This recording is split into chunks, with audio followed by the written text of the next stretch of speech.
नमस्कार, आप सभी का स्वागत है मेरे इस यूट्यूब चैनल पे। आज हम पढ़ रहे हैं कक्षा 8 की हिंदी की पुस्तक वसंत भाग 3 का 8वां पाठ। पाठ का नाम है यह सबसे कठिन समय नहीं। शीर्षक कहता है कि यह सबसे कठिन समय नहीं, अर्थात समय कठिन है लेकिन सबसे कठिन समय नहीं है। यह कविता जया जादवानी द्वारा लिखी गई हैं। तो आइए कवित्री की रचित पंक्तियों से समझते हैं कि वो क्या बताना चाहती हैं। नहीं, यह सबसे कठिन समय नहीं। अभी भी दबा है चिड़िया की चोंच में तिनका और वह उड़ने की तैयारी में है। अभी भी झड़ती हुई पत्ती थामने को बैठा है हाथ एक। अभी भी भीड़ है स्टेशन पर। अभी भी एक रेलगाड़ी जाती है गंतव्य तक, जहाँ कोई कर रहा होगा प्रतीक्षा। अभी भी कहता है कोई किसी को, जल्दी आ जाओ कि अब सूरज डूबने का वक्त हो गया। अभी कहा जाता है उस कथा का आखिरी हिस्सा जो बूढ़ी नानी सुना रही सदियों से दुनिया के तमाम बच्चों को। अभी आती है एक बस अंतरिक्ष के पार की दुनिया से, लाएगी बचे हुए लोगों की खबर। नहीं, यह सबसे कठिन समय नहीं। तो कवित्री कहती हैं नहीं, यह सबसे कठिन समय नहीं, अर्थात समय कठिन है लेकिन सबसे कठिन समय नहीं है। प्रायः जब कभी भी हम छोटी मोटी घटनाएं हमारे जीवन में हो जाती हैं तो हम हताश हो जाते हैं, निराश हो जाते हैं, परेशान हो जाते हैं और हमें ऐसा प्रतीत होता है कि यह कठिन समय है। लेकिन कवित्री का यह मानना है कि यह सबसे कठिन समय नहीं है, यानी कि जिस समय को हम अभी देख रहे हैं या जिस समय को हम जी रहे हैं वह सबसे कठिन समय नहीं है। अभी भी दबा है चिड़िया की चोंच में तिनका और वह उड़ने की तैयारी में। तो कह रही हैं कि अभी भी चिड़िया की चोंच में तिनका दबा हुआ है और वह उड़ने को तैयार है।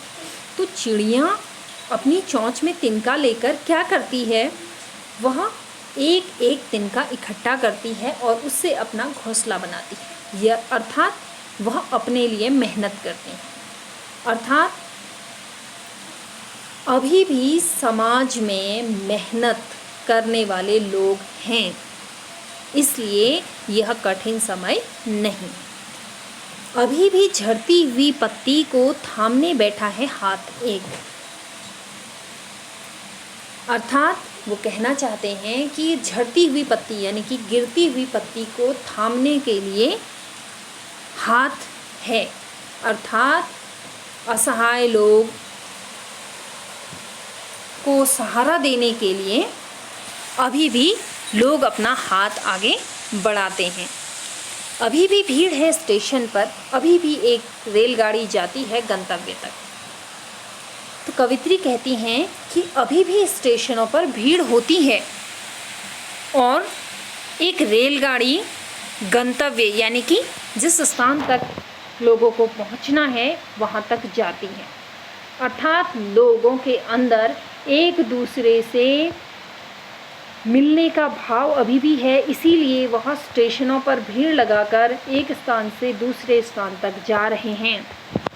और एक रेलगाड़ी यानी कि एक माध्यम है जो उन्हें उनके गंतव्य स्थान यानी कि जहां उन्हें पहुंचना है उस स्थान तक पहुंचा रही है, जहां कोई कर रहा होगा प्रतीक्षा, जहां उन लोगों की कोई प्रतीक्षा कर रहा है, कोई इंतज़ार कर रहा है।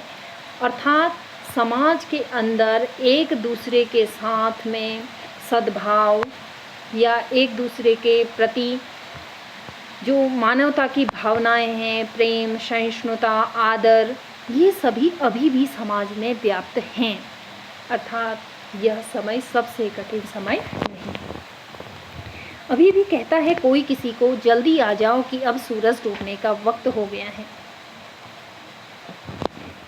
इन पंक्तियों के माध्यम से कवित्री कहती हैं कि आज भी सूरज डूबते समय परिचित या आपके जो रिश्तेदार हैं, आपके परिवारजन हैं, वो आपको आवाज़ लगाते हैं और कहते हैं कि सूरज डूबने का समय हो गया है, अब घर आ जाओ, जल्दी से वापस आ जाओ। अर्थात फ़िक्रमंद लोगों की आवाज़ अभी भी आप लोगों को संकट से उबारने के लिए तैयार मिलती है, तो ये कठिन समय नहीं है। अभी भी कहा जाता है उस कथा का आखिरी हिस्सा जो बूढ़ी नानी सुना रही सदियों से दुनिया के तमाम बच्चों को, तो कवित्री कहती हैं कि अभी भी उस कथा का आखिरी हिस्सा सुनाया जाता है जो बूढ़ी दादी नानियाँ अपने बच्चों को सुनाया करती थी। वो कथाएं आज पूर्ण रूप से नहीं सुनाई जाती हैं, लेकिन उसका जो शिक्षाप्रद भाग है वह अभी भी बच्चों को बताया जाता है। अर्थात बच्चों के अंदर संस्कार भरे जा रहे हैं, शिक्षा भरी जा रही है, ज्ञान भरा जा रहा है, समाज में ज्ञान फैलाया जा रहा है।